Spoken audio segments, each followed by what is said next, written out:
World war two அப்படிங்கிற லெசனில் new international order அப்படிங்கிற பார்ட்டை பார்க்கலாம். நான் மகாலட்சுமி. நியூ இன்டர்நேஷ்னல் ஆர்டர் அப்படின்னா இப்போ வேர்ல்டு வார் டூ நடந்துகிட்ருக்கு. வேர்ல்டு வார் டூ முடிகிற தருவாய் வருது. அப்போ என்ன பண்ணாங்க, அந்த முடிக்கும் போது அது எப்படி என்னெல்லாம் ஃபார்ம் ஆச்சு அப்படின்னு சொல்கிறது தான் நியூ இன்டர்நேஷ்னல் ஆர்டர் அப்படின்றது. பை 1941-45 நமக்கு வேர்ல்டு வார் முடியுது இல்லையா, செகண்ட் வேர்ல்டு வார் முடியுது. ஸோ அதுக்கு முன்னாடி ஒரு 4 வருஷத்துக்கு முன்னாடி என்ன ஆகுதுன்னா, by 1941 the United States and Britain began to give serious consideration to the need for international cooperation for achieving lasting peace all among nations. So 1941 2 powers, பெரிய பவர்ஸ், யுனைடெட் ஸ்டேட்ஸும் பிரிட்டனும். இங்கே பிரிட்டன்ன்றது பிரிட்டிஷ் பீப்புள், தட் இஸ் இங்கிலாண்டை சார்ந்தவங்க. So இந்த 2 great பவர்ஸும் என்ன யோசிக்கிறாங்க அப்படின்னா, international லெவலில் அமைதியை காக்கக்கூடிய ஒரு பெரிய ஒரு அமைப்பு தேவை. அது லாங் லாஸ்டிங்காக இருக்கணும், ஜஸ்ட் ஃபார்ம் பண்ணி அது இதாகிற மாதிரி இருக்கக்கூடாது அப்படின்னு சொல்லிட்டு நினைக்கிறாங்க. 1941 international economic and financial stability were also important objectives. So இந்த ஒரு அமைப்பில் இருந்து நமக்கு ஃபைனான்ஷியல் ஸ்டெபிலிட்டியும் கொண்டு வரணும், எக்கனாமிக்கலியும் பெஸ்ட்டாக இருக்கணும். அது ஒரு பெரிய அப்ஜெக்டிவாக, அது ரொம்ப முக்கியமான ஒரு விஷயமாக அந்த அமைப்பில் இருக்கணும். All these would need international organizations with members of various nations across the world. So இது எல்லாமே அடையணும் அப்படின்னா என்ன, ஒரு ஆர்கனைசேஷன் தேவைப்படும். இன்டர்நேஷ்னல் ஆர்கனைசேஷன்ன்றது எல்லா நாடுகளிலும் கலந்த ஒரு அமைப்பு. அதில் எல்லா நாடை சார்ந்தவங்களும் மெம்பர்ஸாக இருக்கணும். அப்படி ஒரு அமைப்பு, அப்படி ஒரு ஆர்கனைசேஷன் தேவைப்பட்டுச்சு. Together for these common objectives, எல்லாருடைய மனசில் இருக்க வேண்டிய ஒரு விஷயம் என்னென்னா, எல்லா நாடுகளுக்கும் லாங் லாஸ்டிங் பீஸ் இருக்கணும். அதோடு சேர்ந்து எக்கனாமி, ஃபைனான்ஷியலி எல்லாம் கூட ஸ்டெபிலிட்டி கொண்டு வரதுக்காக இந்த ஆர்கனைசேஷன் யூஸ் ஆகணும்னு நினைக்கிறாங்க. This ultimately resulted in the establishment of United Nations. இதனுடைய ஒரு இதனால் வெளிப்பட்டது தான் நமக்கு இந்த யூஎன், யுனைடெட் நேஷன்ஸ் அப்படின்னு சொல்கிறது. The world bank and international monetary fund, இது எல்லாமே இந்த 1941 அவங்க யோசிக்கும் போது உருவானதாக இது எல்லாமே. And many associated organizations which deal with basic issues of importance for all societies and countries. இது மட்டும் இல்லாமல் இன்னும் நிறைய ஆர்கனைசேஷன்ஸ் உருவாச்சு. அது சொசைட்டிக்கும் நாட்டுக்கும் தேவையான எல்லா பேசிக்கான விஷயங்களை பற்றி அதை சொல்லிச்சு. அந்த பேசிக்கான விஷயங்களும் அது கொடுத்துச்சு. யுனைடெட் நேஷன்ஸ், இதில் ஞாபகம் வச்சுக்கணும், வேர்ல்டு வார் 1 நடந்ததுக்கப்புறம் இதே மாதிரி ஒரு அமைப்பு ஃபார்ம் பண்ணாங்க. அது லீக் ஆஃப் நேஷன்ஸ் அப்படின்னு சொன்னாங்க. ஆனால் அதோடைய பவர் குறைஞ்சி போச்சு. இப்போ வேர்ல்டு வார் 2க்கு அப்புறமும் இதே மாதிரி ஒரு அமைப்பு ஃபார்ம் பண்ணுறாங்க. அதுதான் நம்ம யுனைடெட் நேஷன்ஸ் அப்படின்னு சொல்கிறோம். The first initiative for the United States Nations came from the United States and Britain in 1941. இப்போ இங்கே முன்னாடி பார்த்தோம் இல்லையா, 1941 இவங்க 2 பேர் யோசித்த விஷயம் தான் இது. யுனைடெட் ஸ்டேட்ஸும் பிரிட்டனும் சேர்ந்து யோசித்த விஷயம் தான். ஸோ இவங்க 2 பேர் தான் இதை இனிஷியேட் பண்ணது, துவக்கி வச்சது இவங்க தான் 1941 when they issued a joint declaration known as Atlantic Charter. இது எங்கேருந்து உருவாச்சு அப்படின்னா, இந்த 2 நாடுகளும் சேர்ந்து, யுனைடெட் ஸ்டேட்ஸும் பிரிட்டனும் சேர்ந்து ஒரு டிக்ளரேஷன் சைன் பண்ணுறாங்க. அது அட்லாண்டிக் சார்ட்டர் அப்படின்னு அதுக்கு பேர். அதுக்கப்புறம் தான் இந்த யுனைடெட் நேஷன்ஸ் அப்படிங்கிற ஒரு இது உருவாக ஆரம்பிச்சிச்சு. This declaration of United Nations was accepted by all the 26 countries. அந்த அட்லாண்டிக் ஓஷனை சுற்றி இருக்கக்கூடிய அந்த கண்ட்ரிஸ் எல்லாம் இதில் இருக்குது. அதில் 26 கண்ட்ரிஸ் அக்செப்ட் பண்ணிக்கிட்டாங்க. இப்படி ஒரு அமைப்பு தேவை அப்படின்றத அவங்க ஏற்றுக்கிட்டாங்க. Which were fighting against the axis power. இந்த 26 நாடுகளும் என்ன ஆச்சுன்னா, ஆக்சிஸ் பவரை எதிர்த்து ஃபைட் பண்ணக்கூடிய நாடுகள் இந்த 26. அந்த ஆக்சிஸ் பவர்ன்றது யார், ஜெர்மனி, இட்டாலி, ஜப்பான். அப்போ இந்த யுனைடெட் ஸ்டேட்ஸ், பிரிட்டன் இவங்கெல்லாம் யார் அப்படின்னா சென்ட்ரல் பவர்ஸ்ன்னு சொல்லி நம்ம வேர்ல்டு வார் 1 அந்த சாப்டர்ஸ்லாம் பார்த்தோம். ஸோ இந்த 26 நாடுகளும் என்ன பண்ணுது அப்படின்னா, ஒன்றா சேர்ந்து இதை அக்செப்ட் பண்ணிக்கிறாங்க. இந்த 26 நாடுகளும் ஆக்சிஸ் பவரை எதிர்த்து சண்டை போட்டுட்ருக்குறாங்க. ஆனால் நியூ இயர்ஸ் டே 1942, இது எப்போ இந்த டிக்ளரேஷனில் 26 பேர் அக்செப்ட் பண்ணி சைன் பண்ணுறாங்கன்னா, நியூ இயர் டேன்னு January 1, 1942 சைன் பண்ணுறாங்க. The charter of the United Nations was signed on ஏற்றுக்கிட்டாங்க. 1942 இப்படி ஒரு அமைப்பு தேவைன்னு சொல்லி ஏற்றுக்கிறாங்க. அதுடைய சார்ட்டர்ன்றது முறைப்படுத்தப்பட்ட அந்த ரூல்ஸ் அண்ட் ரெகுலேஷன்ஸ், அந்த ஃபைல்ஸ் எல்லாம் க்ரியேட் பண்ணுறாங்களே, so that is charter of United Nations was signed on June 26, 1945. 1945 நம்ம World War II முடிஞ்சது. ஸோ அப்போ June 26, 1945 இந்த சார்ட்டரில் இந்த ஒரு ஒப்பந்தம் மாதிரியான ஒரு விஷயம், ஸோ அதில் வந்து சைன் பண்ணுறாங்க by 51 நேஷன்ஸ். அப்போ சைன் பண்ணும்போது எவ்வளோ பேர் இருக்காங்க? 51 நேஷன்ஸ் இருக்காங்க. அந்த இது டிக்ளரேஷன் கொண்டு வரும்போது அங்கே 26 நாடுகள் வந்து ஏற்றுக்குச்சு, இப்படி ஒரு அமைப்பு தேவை அப்படின்றத ஏற்றுக்கிட்டது 26 கண்ட்ரிஸ். எப்போ அவங்க ஏற்றுக்கிட்டாங்க? நியூ இயர் டே Jan 1, 1942 ஏற்றுக்கிட்டாங்க. ஆனால் அதுக்குன்னு முறைப்பட்ட ஒரு டாக்குமெண்ட்ஸ் எல்லாம் ரெடி பண்ணி அதில் சைன் பண்ணது ஆஃப்டர் 4 years 1945 June 26. இப்போ சைன் பண்ணுறது எத்தனை பேருன்னு பார்த்தீங்கன்னா 51 நேஷன் சைன் பண்ணுறாங்க. India which was not an independent country then also was a signatory to the charter. அப்போ இந்தியா பார்த்தீங்கன்னா இண்டிபெண்டன்ஸ் நம்ம வாங்கலை. 1947 தான் நம்ம இண்டிபெண்டன்ஸ் வாங்குகிறோம் இல்லையா பிரிட்டிஷ்கிட்ட இருந்து. ஸோ அப்போ நம்ம இண்டிபெண்ட்டான கண்ட்ரியாக இல்லைனாலும் கூட நம்மளும் அந்த சார்ட்டரில் ஒரு சைன் பண்ணியிருக்கக்கூடிய ஒரு கண்ட்ரி தான். Now the United Nations has 193 member states and each one big or small has an equal vote in the United Nations. So இப்போ இந்த யுனைடெட் நேஷன்ஸுடைய ஸ்ட்ரென்த் என்னன்னு பார்த்தீங்கன்னா 193 இருக்கும். இது பெரிய நாடோ சின்ன நாடோ எந்த மாதிரியான நாடாக இருந்தாலும் சரி அவங்களுக்கு வந்து ஒரு ஓட் அப்படிங்கிற ஒரு விஷயம், ஈக்குவல் ஓட் வந்து கொடுத்துருக்காங்க. General assembly and security council. The United Nations functions almost like an government. இந்த யுனைடெட் நேஷன்ஸ் அப்படிங்கிற ஒரு அமைப்பு பார்த்திங்கன்னா ஒரு கவர்மெண்ட் எப்படி ஒரு நாடை நடத்துகிறவங்க எப்படி ஒரு அமைப்பு வச்சுருக்காங்களோ அதே மாதிரி ஒரு கவர்மெண்ட் மாதிரியே இது நடத்துது. த்ரூ இட்ஸ் பிரின்சிபல் ஆர்கன்ஸ், இதுக்குன்னு சில பிரின்சிபல் ஆர்கன்ஸ், அதாவது முக்கியமான ஆர்கன்ஸ் வந்து இருக்குது. Which are similar to legislative, executive, judicial wings of the state. ஒவ்வொரு நாட்டுக்கும் பார்த்திங்கன்னா லெஜிஸ்லேட்டிவ்னு ஒன்று இருக்குது, அந்த ஆட்சியாளர்கள் சொல்லுவோம். எக்ஸிக்யூட்டிவ் அப்படின்னு ஒருத்தர் இருக்காங்க, அது எல்லாரை விட ஹையஸ்ட் பொசிஷனில் இருக்கிறவங்க எக்ஸிக்யூட்டிவ் சொல்லுவோம். ஜுடிஷியல் அப்படின்றது நம்மளுடைய ஜட்ஜஸ், கோர்ட்ஸ், அதெல்லாம். எப்படி ஒரு நாட்டை வந்து வழிநடத்துறதுக்கு இந்த லெஜிஸ்லேட்டிவ், எக்ஸிக்யூட்டிவ், ஜுடிஷியல் இருக்கோ அதே மாதிரி யுனைடெட் நேஷன்ஸ் அப்படிங்கிற அமைப்புக்கும் கூட இது மூணுமே இருக்குது. இந்த ஜென்ரல் அசம்பிளியில் என்ன பண்ணுறாங்க? இப்போ நம்ம கண்ட்ரீஸ்லாம் பார்த்திங்கன்னா ஓட்டு போட்டு நம்மளோட லீடர்ஸ்லாம் போயிட்டு அந்த ஜென்ரல் அசம்பிளியில் உட்காந்து டிஸ்கஷன் எல்லாம் பண்ணுறாங்களே, அதே மாதிரி இதுக்கு ஒரு ஜென்ரல் அசம்பிளின்னு ஒன்று இருக்குது. General assembly is the body in which each member state is represented. இப்போ 193 மெம்பர்ஸ் இருக்கோம் இல்லையா நம்ம யுனைடெட் நேஷன்ஸில் இப்போதைக்கு. அப்போ அத்தனை நாடுகளை சார்ந்த ஒவ்வொரு மெம்பரும் இந்த ஜென்ரல் அசம்பிளியில் இருப்பாங்க. ஒரு நாட்டுக்கு ஒருத்தர் அப்படிங்கிற மாதிரி இந்த ஜென்ரல் அசம்பிளியுடைய strength. It meets once a year and issues of interest. இது வருஷத்துக்கு ஒரு முறை, ஒவ்வொரு வருஷமும் இந்த மீட்டிங் வந்து நடந்துகிட்ருக்கும். இந்த ஜென்ரல் அசம்பிளி கூடும். என்னெல்லாம் இஷ்யூஸை பற்றி இவங்க பார்ப்பாங்க அப்படின்னா, and issues of interest and points of conflicts are discussed in the assembly. இந்த அசம்பிளியில் கூடும்போது, வருஷத்துக்கு ஒரு முறை இந்த ஜென்ரல் அசம்பிளி கூடும்போது, இதில் இந்த 193 மெம்பர் ஸ்டேட்ஸ் இருக்காங்களா, 193 கண்ட்ரீஸுடைய மெம்பர்ஸ் இருக்காங்களா, ஸோ அந்தந்த கண்ட்ரீஸ்க்கு உண்டான பிரச்சனைகள், அவங்களுக்குள்ளே ஏதாவது சண்டைகள் இருந்தால் அதை பற்றி இந்த ஜென்ரல் அசம்பிளியில் எடுத்து பேசுவாங்க. The security council. இப்போ நம்ம ஜென்ரல் அசம்பிளினா என்ன பார்த்துட்டோம், இப்போ செக்யூரிட்டி கவுன்சில் அப்படின்னா என்னன்னு பார்க்க போகிறோம். Security council has 15 members. நம்ம அதில் ஒவ்வொரு நாட்டுக்கும் ஒரு மெம்பர் இருக்கணும்னு சொல்லி பார்த்தோம் ஜென்ரல் அசம்பிளி. ஆனால் இந்த செக்யூரிட்டி கவுன்சில் அப்படின்றதுல வெறும் 15 மெம்பர்ஸ் தான் இதுடைய இருப்பாங்க. இப்போது ஜஸ்ட் அப்படியே நம்ம கம்பேர் பண்ணி பார்த்துக்க வேண்டியது தான். ஒரு அசம்பிளியில் எல்லாருமே இருப்பாங்க. அதுலேருந்து எம்பிஸை மட்டும் செலக்ட் பண்ணி கொஞ்சம் பேரை நம்ம மினிஸ்டர்ஸாக அப்பாயின்மெண்ட் பண்ணுவோம்ல, அதே மாதிரி தான் 15 மெம்பர்ஸ் மட்டும் இதில் இந்த செக்யூரிட்டி கவுன்சிலில் இருக்காங்க. 5 கண்ட்ரீஸ். என்னென்ன country? United States, Britain, France, Russia, China are permanent members. இவங்கெல்லாம் பெர்மனெண்ட்டாக இருக்கக்கூடிய மெம்பர்ஸ். அந்த 15 பேரில் இந்த 5 பேர் permanent. And there are 10 temporary members. 10 members வந்து டெம்பரவரியாக இருப்பாங்க, அதாவது அவங்களுக்கு சேஞ்ச் ஆவாங்க. ஆனால் இந்த 5 பேர் வந்து மாறவே மாட்டாங்க. Who are elected in rotation. இந்த 10 பேரை ரொட்டேஷன் வைஸில் அப்படியே செலக்ட் பண்ணிக்கிட்டே இருப்பாங்க. These 2 bodies function like legislature. இந்த செக்யூரிட்டி கவுன்சிலும் ஜென்ரல் அசம்பிளியும் பார்த்திங்கன்னா லெஜிஸ்லேச்சர் அப்படின்னு சொல்கிற மாதிரி அவங்க ஃபங்க்ஷன் பண்ணுறாங்க. Each of the permanent members has the right to veto. இந்த பெர்மனெண்ட்டாக அந்த 5 கண்ட்ரிஸ் இருக்காங்க இல்லையா, United States, Britain, France, Russia, China இருக்காங்க இல்லையா, இவங்களுக்குன்னு தனியாக ஒரு பவர் இருக்குது. அது என்னன்னா ரைட் டு வீட்டோ அப்படின்றது. அப்படின்னா என்ன? Any decision by the other members of the security council.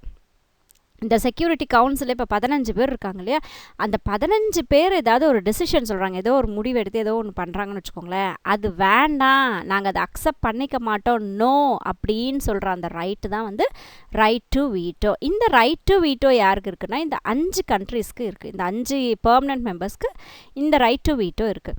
This right has often been use to block major decisions. இந்த ரைட் டு வீட்டோ வச்சு மிகப்பெரிய டெசிஷன்ஸ் எல்லாம் வந்து நிறுத்தி வச்சுருக்குறாங்க இந்த மாதிரியான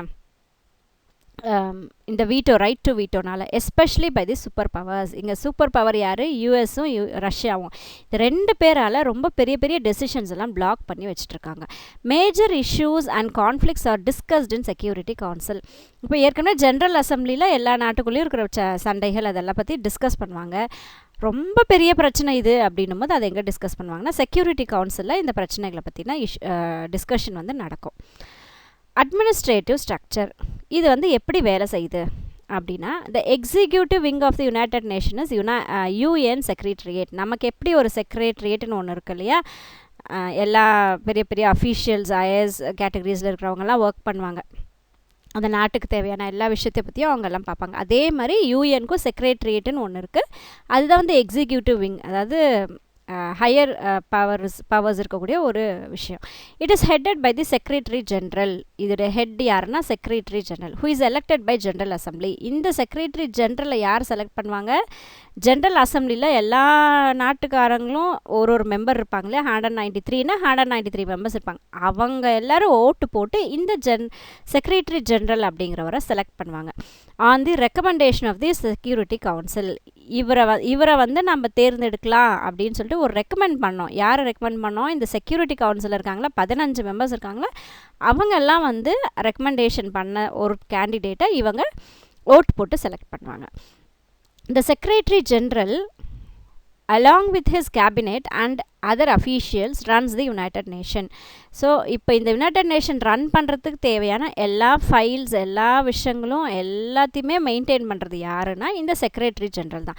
இவரோட சேர்ந்து கேபினெட் இருக்கும் அண்ட் அஃபீஷியல்ஸ் இருப்பாங்க, ஹையர் அத்தாரிட்டிஸ் வந்து இருப்பாங்க. இவங்க எல்லாரும் சேர்ந்து தான் இந்த யுனைடெட் நேஷன்ஸை ரன் பண்ணுறாங்க.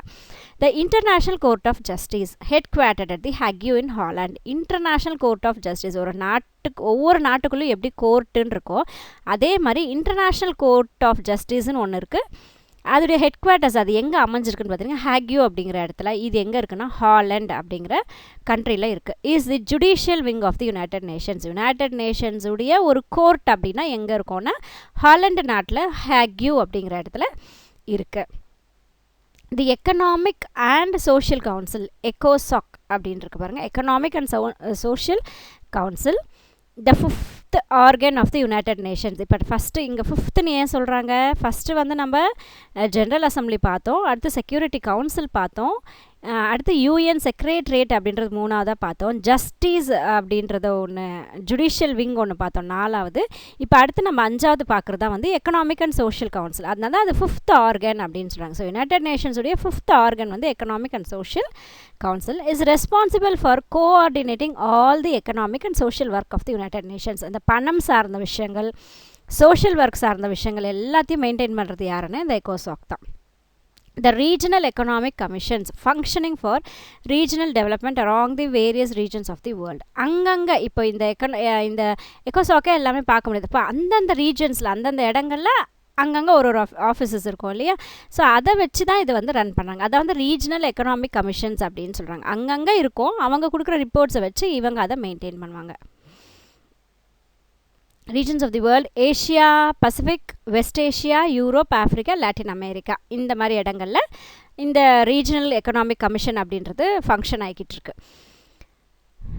ஆர்கன்ஸ் ஆஃப் எக்கோசாக், இந்த எக்கோசாக்குடைய ஆர்கன்ஸ் வந்து இவங்கெல்லாம், அதாவது ரீஜனல் எக்கனாமிக் கமிஷன்ஸ் எங்கெல்லாம் இருக்கும்னா ஏஷியா பசிபிக்கில் இருக்கும், வெஸ்ட் ஏஷியாவில் இருக்குது, யூரோப், ஆஃப்ரிக்கா, லாட்டின் அமெரிக்கா, இந்த இடங்கள்லேருந்து இந்த இடங்கள்லேருந்து இவங்க வந்து மெயின்டைன் பண்ணுறாங்க எல்லா விஷயத்தையும். They have been very successful and have been headed by eminent economist like Gunnar Myrdal, இந்த எக்கனாமிக் கமிஷன்ஸ் இருக்கு இல்லையா, ரீஜனல் எக்கனாமிக் கமிஷன்ஸ் இருக்கு இல்லையா, இதுக்கு எல்லாத்துக்கும் ஒரு ஹெட் ஒருத்தர் இருக்கார். அவர் ஒரு பெஸ்ட்டான ஒரு எக்கனாமிஸ்ட்டும் கூட. அவர் யாருன்னா குன்னர் மிர்டால் அப்படிங்கிறவருடைய ஹெட்டில் இந்த எக்கோசாக் வந்து ரொம்ப பெஸ்ட்டான ஒரு தன்னுடைய வேலைகளை சக்ஸஸ்ஃபுல்லாக பண்ணிக்கிட்டு இருக்காங்க. Other important organs of UN, இந்த 5 ஆர்கன்ஸை தவிர வேறு ஏதாவது யூஎனில் இருக்கா அப்படின்னா இருக்குது. Associated organizations deal with areas of critical interest to the world at large like food, health, education, culture. இந்த அசோசியேட்டட் ஆர்கனைசேஷன்ஸ், அதை சார்ந்து இருக்கக்கூடிய ஆர்கனைசேஷன்ஸ் என்ன பண்ணோன்னா, உலக நாடுகளுக்கு தேவையான சாப்பாடு, ஹெல்த்து, எஜுகேஷன், கலாச்சாரம், இந்த மாதிரியான விஷயங்களில் வந்து இன்ட்ரெஸ்ட் காட்டி அதை வந்து காக்குறாங்க.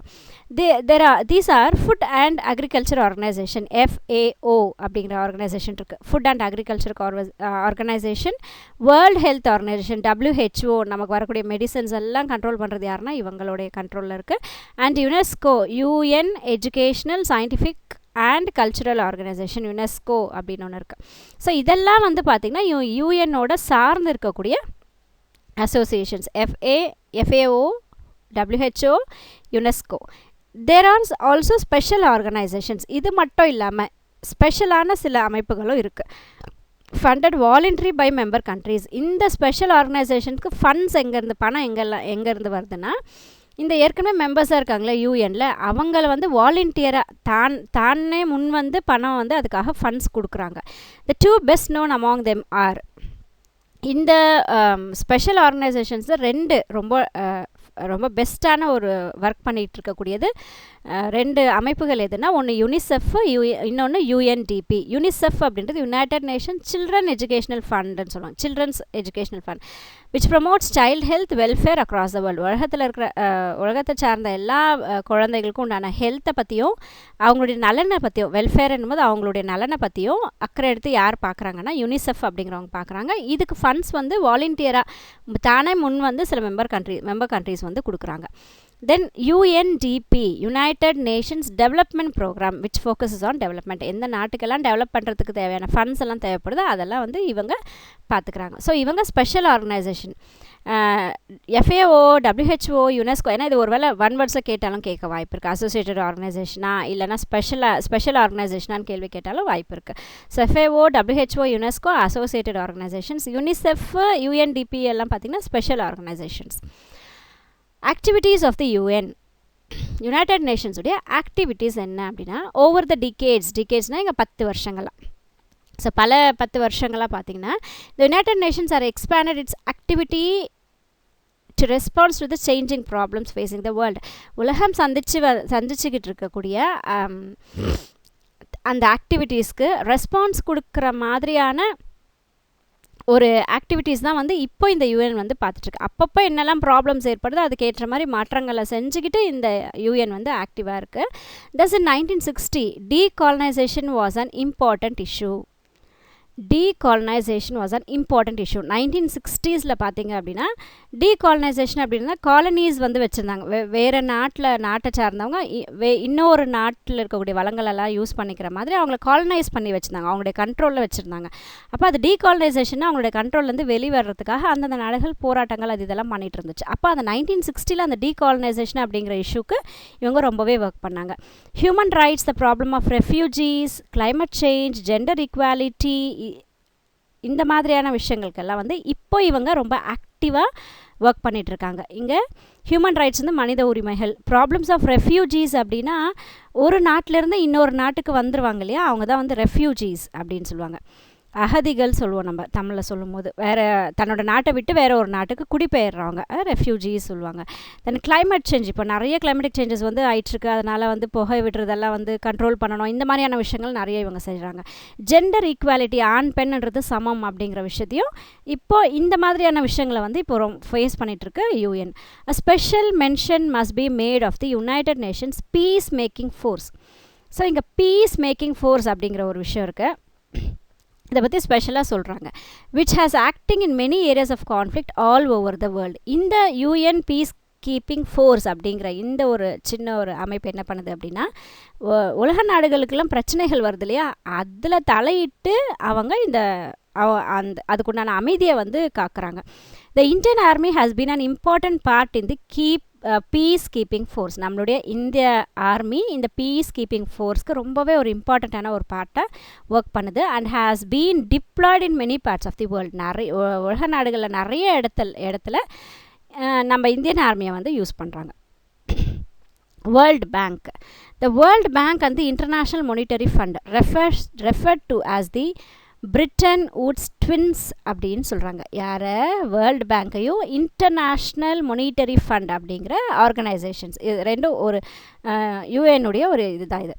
ஸோ இவங்க ரெண்டு பேரும் என்ன சொல்கிறாங்க அப்படின்னா பிரிட்டன் வுட்ஸுடைய ட்வின்ஸ்ன்னு சொல்கிறாங்க. Was establish in 1945 after the Britain Woods conference in 1944. Britain Woods அப்படிங்கிற இடத்துல ஒரு கான்ஃபரன்ஸ் நடக்குது 1994. அதுக்கு அடுத்து தான் 1995 இந்த அமைப்புகளை வந்து ஏற்படுத்துகிறாங்க. வேர்ல்டு பேங்க்கையும் இன்டர்நேஷ்னல் மானிட்டரி ஃபண்டையும் ஏற்படுத்துகிறாங்க. இந்த பிரிட்டன் வுட்ஸில் முடிவு எடுத்ததுனால இதை வந்து அதுடைய ட்வின்ஸ் அப்படின்னு சொல்கிறாங்க.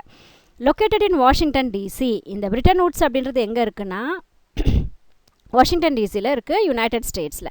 தே have the same membership. Since the country cannot be a member of the bank without being a member of the fund. இதுடைய அந்த ஸ்ட்ரென்த் எப்படி இருக்கும்னா இதில் யாரெல்லாம் வந்து மெம்பராக இருக்காங்களோ அவங்கெல்லாம் அதுடைய ஒரு இந்த யூஎனில் யாரெல்லாம் மெம்பராக இருக்காங்களோ அவங்களாம் வேர்ல்டு பேங்க்லேயும் மெம்பராக தான் இருப்பாங்க. ஏன்னா யூஎனில் இல்லைன்றவங்க வேர்ல்டு பேங்க்குள்ளே எப்படி வர முடியும்? மெம்பராக இருக்க முடியாது. The two main organs of the world bank are world bank. இப்போ நம்ம மேலே பார்த்தது வேர்ல்டு பேங்க்னு ஒரு அமைப்பு, இன்டர்நேஷ்னல் மானிட்டரி ஃபண்டுன்னு ஒரு அமைப்பு. இப்போ வேர்ல்டு பேங்க்லேயே ரெண்டு ஆர்கனைசேஷன்ஸ் இருக்குது. அது என்னென்னா the two main organs of World Bank are the International Bank for Reconstruction and Development, IBRD, International Bank for Reconstruction and Development. Develop பண்ணுறதுக்காகவும் எங்கேயாவது ரீகன்ஸ்ட்ரக்ஷன் தேவைப்படும் போது அவங்களுக்குண்டான ஹெல்ப்ஸ் பண்ணுறது வந்து IBRD. அந்த இன்டர்நேஷ்னல் டெவலப்மெண்ட் ஏஜென்சி IDA. இவங்க ரெண்டு பேரும் பார்த்திங்கன்னா வேர்ல்டு பேங்க்குடைய ஒரு ரெண்டு organs. Together they are often referred to as World Bank. இது ரெண்டு ஒன்றா சேர்ந்து தான் நம்ம வேர்ல்டு பேங்க் அப்படின்னு சொல்கிறோம். IDA IBRD ஒன்றா சேர்ந்துச்சுன்னா அது world bank. The main responsibility of the IBRD in the initial years. இந்த IBRD உருவான அந்த துவக்க காலங்களில் வந்து இதோடைய முக்கியமான வேலை என்னன்னு பார்த்தீங்கன்னா fund the reconstruction activities under the Marshall plan. Marshall plan படி ரீகன்ஸ்ட்ரக்ஷன் தேவைப்படுறவங்களுக்கு ஹெல்ப் பண்ணக்கூடிய மெயினான ஒரு விஷயம் தான் இது. எங்கள் அந்த போரெல்லாம் நடந்துச்சு, வேர்ல்டு வார் 2 1 நடக்கும்போது அங்கே நிறைய சேதங்கள் ஏற்பட்டிருக்கோம் இல்லையா, அதுக்கு தேவையான ஃபண்ட்ஸ் எல்லாம் கொடுக்குறதா அப்போ இனிஷியல் ஸ்டேஜ், அதாவது துவக்க காலங்களில் இதோடைய முக்கியமான பங்காக இருந்தது. இந்த யூரோப்பியன் நேஷன்ஸ் மெயினாக வந்து யூரோப் சார்ந்த அந்த கண்ட்ரீஸ்க்கு அந்த வாரால் ரொம்பவே மோசமான நிலையில் இருக்கக்கூடிய அந்த நாடுகளுக்கு இந்த IBRD ஸ்டார்டிங் ஸ்டேஜில் ரொம்பவே ஹெல்ப்ஃபுல்லாக இருந்தது. The agenda later expanded to promote economic development in poorer countries. So இது இப்போ முடிஞ்சது. இப்போ வேர்ல்டு வார் 1 2 அதோடைய ரீகன்ஸ்ட்ரக்ஷன்லாம் முடிஞ்சதுக்கப்புறம் என்ன பண்ணுறாங்க அப்படின்னா இன்னும் கொஞ்சம் எக்ஸ்பேண்ட் பண்ணுறாங்க. எப்படி எக்ஸ்பேண்ட் பண்ணுறாங்கன்னா எக்கனாமிக்கலி யாருக்காவது டெவலப்மெண்ட் பண்ணுறதுக்கு ஹெல்ப் வேணும் அப்படின்னா அவங்களுக்கும் வந்து இவங்க ஃபண்ட்ஸ் கொடுக்க ஆரம்பித்தாங்க.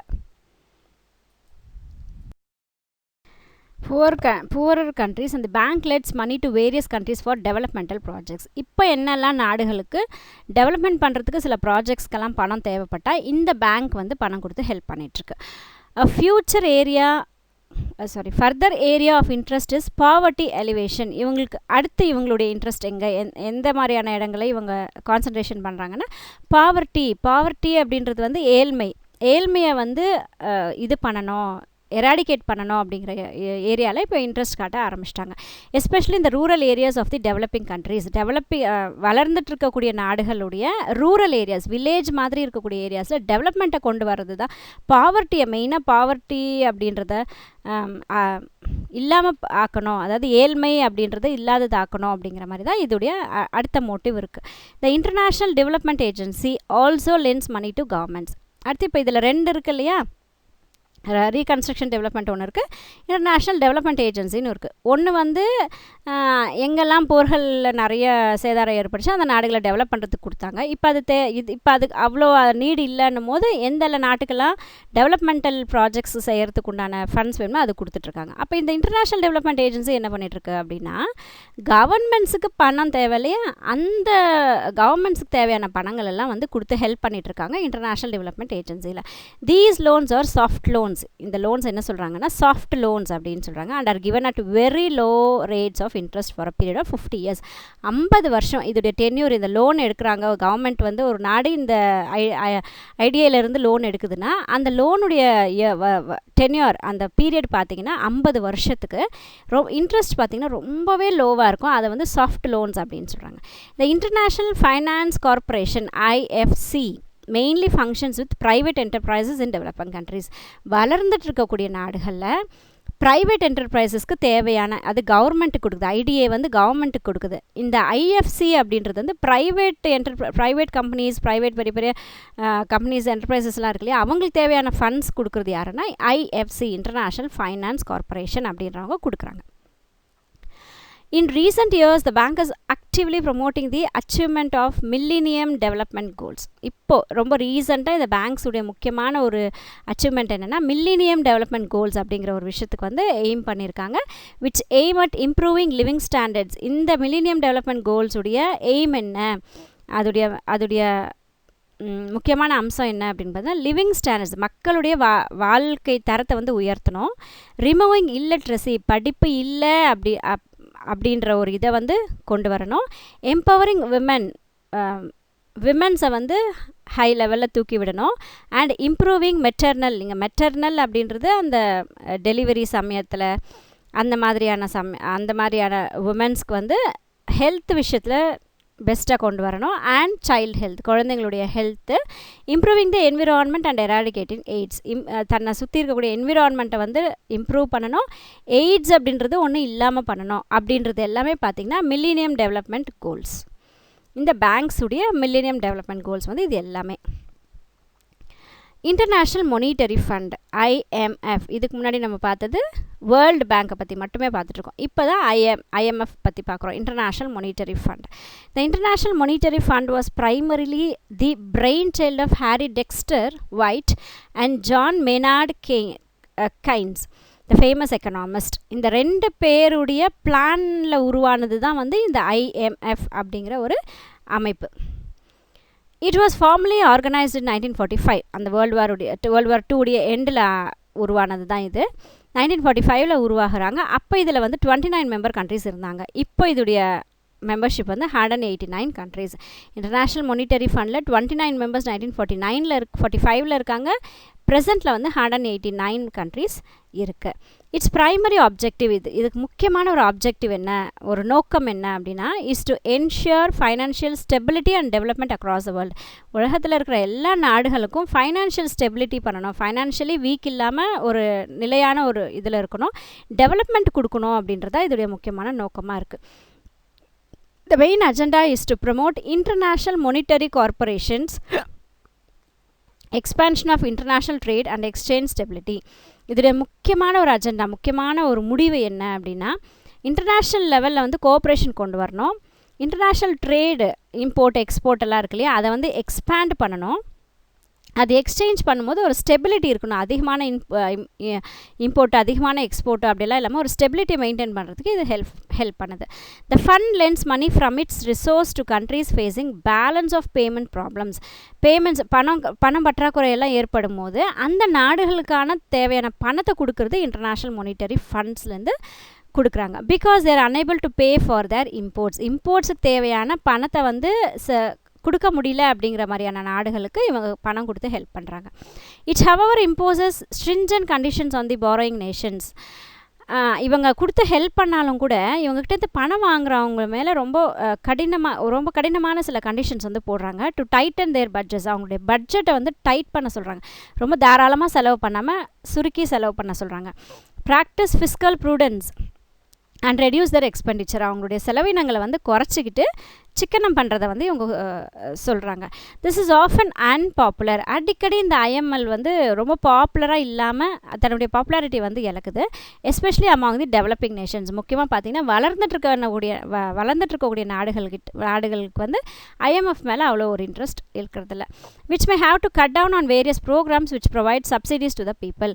ஏன் அப்படின்னா மக்களுக்கு வந்து சப்சிடி கொடுத்து ஹெல்ப் பண்ணிகிட்ருப்பாங்க கவர்மெண்ட்ஸில் ப்ரோக்ராம்ஸ்க்கெல்லாம். அதெல்லாம் வந்து இவங்ககிட்டேருந்து ஃபண்டு வராததுனால அதெல்லாம் கட் பண்ண வேண்டிய ஒரு சூழ்நிலை ஏற்படுன்றதுனால ஐஎம்எஃப் மேலே டெவலப்பிங் கண்ட்ரீஸ்க்கு கொஞ்சம் அன்பாப்புலாரிட்டி இருக்குது. Post war welfare states in Europe. இங்கே வெல்ஃபேர் ஸ்டேட்டுன்னு ஒரு விஷயம் சொல்கிறாங்க பாருங்கள். The term welfare refers to the concept that the government is responsible for the social and economic welfare of the people. ஒரு நாட்டில் வாழக்கூடிய மக்களுடைய சோஷியல், எக்கனாமிக், ஃபைனான்ஷியல் டெவலப்மெண்ட்டாக இருந்தாலும் சரி, தன்னை சுற்றி இருக்கக்கூடிய அந்த சோஷியல் டெவலப்மெண்ட்டாக இருந்தாலும் சரி, மொத்தத்தையுமே வந்து கவர்மெண்ட் தான் ஏற்றுக்கணும். அதுதான் welfare state. Thus, expanding the role of state beyond providing defense, maintenance, law and order. அதையும் தாண்டி இப்போ மக்களுக்கு தேவையான உணவு, சோஷியல், எக்கனாமிக் வெல்ஃபேர் எல்லாமே பார்க்குறதோட இல்லாமல் அந்த நாட்டுக்கு தேவையான டிஃபென்ஸு, பாதுகாப்பும் மெயின்டைன் பண்ணணுமா, லா அண்ட் ஆர்டரையும் பாதுகாத்துக்கணும் இல்லையா. அது எல்லாத்தையுமே அந்த நாட்டுடைய கவர்மெண்ட்டை ஏற்றுக்கிற மாதிரி இருந்தால் அந்த நாட்டை தான் வந்து வெல்ஃபேர் ஸ்டேட் அப்படின்னு சொல்கிறோம். இன் 1942 the report commonly known as the Beveridge report was published in the United Kingdom. UKல Beveridge report அப்படிங்கிற ஒரு ரிப்போர்ட்டை வந்து கொடுக்குறாங்க 1942ல, which proposed a series of measures which the government should adapt to provide citizens. இந்த Beveridge ரிப்போர்ட்டில் தான் வந்து ஒரு கவர்மெண்ட் அப்படின்னா தன்னுடைய சிட்டிசனுக்கு, தன்னுடைய நாட்டில் வாழக்கூடிய மக்களுக்கு என்னெல்லாம் கொடுக்கணும் அப்படின்றத சொல்கிறாங்க பாருங்கள். வித் அடிக்குவேட் இன்கம், கண்டிப்பாக வந்து ஒரு இன்கம் அவங்களுக்கு இருக்கணும், ஹெல்த் கேர் கொடுக்கணும், எஜுகேஷன் கொடுக்கணும், ஹவுசிங், வீடு வசதிகள் செஞ்சு கொடுக்கணும், எம்ப்ளாய்மெண்ட், வேலைவாய்ப்புகள் கொடுக்கணும். வேலைவாய்ப்புகள் எதுக்கு? டு ஓவர் கம் பாவர்ட்டி, அந்த ஏழ்மையை வந்து கடந்து வரத்துக்கு. And disease which were the major impediments to general welfare. அந்த ஏழ்மையில் இருக்கிறவங்க, நோய் வாய்ப்பட்டிருக்கிறவங்களுக்கெல்லாம் வந்து எம்ப்ளாய்மெண்ட்ஸ் கொடுத்து அவங்கள அதுலேருந்து வெளிக்கொண்டு வரணும். இந்த மாதிரி எல்லா விஷயத்தையும் சொன்னது 1942ல் பிவரிட்ஜ் ரிப்போர்ட்டில் இதே சொல்லியிருக்காங்க. அந்த மாதிரியான ஒரு கவர்மெண்ட்டை தான் வந்து நம்ம வெல்ஃபேர் ஸ்டேட் அப்படின்னு சொல்கிறோம். After the war the labour party was voted to power in Britain. இப்போ பிரிட்டனில் வார் முடிஞ்சதுக்கப்புறம் ஒரு எலெக்ஷன் நடக்குது. அதில் பிரிட்டனில் பார்த்திங்கன்னா லேபர் பார்ட்டி அப்படிங்கிறவங்க ஜெயிக்கிறாங்க. It promise to undertake steps to look after the people.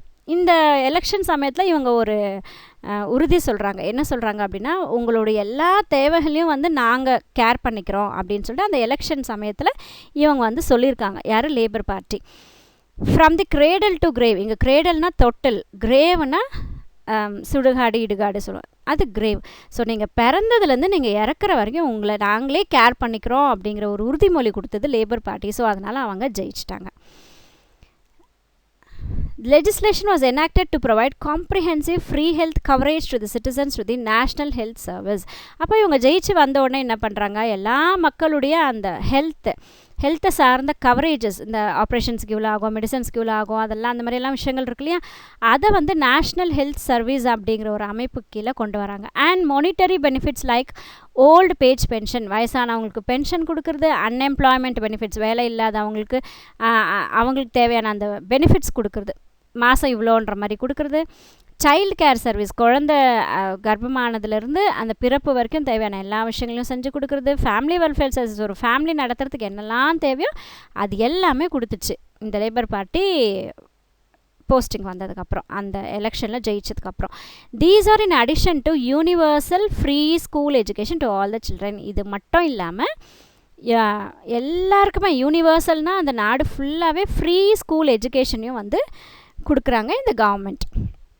The benefits can either, இந்த மாதிரி நாட்டுகளில் வாழக்கூடிய மக்களுக்கு எல்லாருக்கும் எல்லாத்தையுமே கவர்மெண்ட்டே பார்த்துக்குதுன்னா அதுதான் வெல்ஃபேர் ஸ்டேட்டுன்னு சொல்கிறோம். The benefits can either be achieved through cash transfers. இந்த பெனிஃபிட் எல்லாத்தையும் நம்ம ஒன்று பணமாக கூட ட்ரான்ஸ்ஃபர் பண்ணிக்கலாம், like old age pensions and unemployment compensations. இந்த கேஷ் எதில் இருந்தாலும் நம்ம எடுத்துக்கலாம் அப்படின்னா, இந்த வயசானவங்களுக்கு பென்ஷனு, வேலை இல்லாதவங்களுக்கு வந்து ஒரு காம்பன்சேஷன் கொடுக்குறது, மாதத்துக்கு இவ்வளோ அப்படின்னு கொடுக்குறது, இதெல்லாம் வந்து இந்த விஷயத்துக்கெல்லாம் வந்து கேஷாகவே ட்ரான்ஸ்ஃபர் பண்ணி எடுத்துக்கலாம். In addition these countries also try to minimise economic disparities to progressive taxation. இந்த டேக்ஸ் அப்படின்றதையும் வந்து குறைச்சிடுறாங்க. டேக்ஸை குறைச்சிக்கிறதுனால அவங்களுக்கு ஒரு யூஸ்ஃபுல்லாக இருக்குது. By taxing the higher income groups at relatively high rates.